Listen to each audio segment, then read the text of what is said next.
Gara dal coefficiente di difficoltà alto per la Palmese che rende visita al Monreale Proto di Cittanova, neroverdi reduci dalla netta sconfitta contro la Vigor Lamezia, invischiata nella lotta salvezza a quota 20 punti. Cittanova che occupa il terzo posto, irraggiungibile il Sambiase ma sempre a caccia del miglior piazzamento playoff. Uno sguardo all'11 di Giuseppe Crucitti che schiera davanti a Zampaglione Iulis, Barbosa, Gandini, Pititto, Tapia, Giovinazzi, Catalano, Ouattara, Deza e Sacco. A disposizione del tecnico a partire in corso Budano, Guerrisi, Villara, Andreano, La Vecchia, Reichenberg, Fontana, Basile e Militano. Arbitro della sfida il signor Andrea Principe di Tivoli, assistito a Giovanni D'Amico di Lamezia Terme e Andrea Pantaleone Pace di Crotone.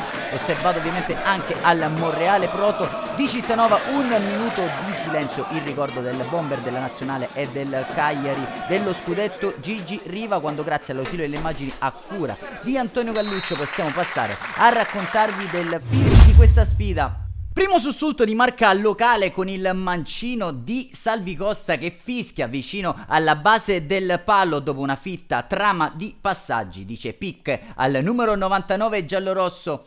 Palmese che si difende con ordine, ma sono i locali che ci provano in maniera più insistente, ancora con un tentativo dalla distanza, questa volta ad opera di Zaric, il cui mancino termina largo di un metro circa alla sinistra della porta difesa da Zampaglione.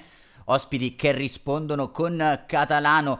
Riceve palla da Deza sul binario mancino, rientra sul destro, rimpallato il suo tentativo da un difensore giallorosso, non c'è nulla per il fischietto di Tivoli, verrà anche ammonito per proteste il tecnico neroverde Crucitti.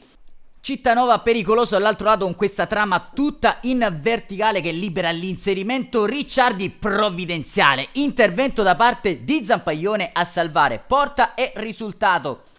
Neroverdi che però non distegnano le sortite offensive, rendendosi ancora pericolosi con un destro dalla distanza di Catalano, controllato solo con lo sguardo da parte di Stillitano. Assai più pericoloso il tiro cross da destra di Giovinazzi che costringe Stillitano al colpo di Reni proprio sul finire di frazione. Passiamo alle nostre immagini al fin della ripresa, formazioni molto abbottonate al Monreale Proto, a farla da padrone sono i tiri dalla distanza, ancora non riesce a pescare dal cilindro quello giusto Salvi Costa con il destro.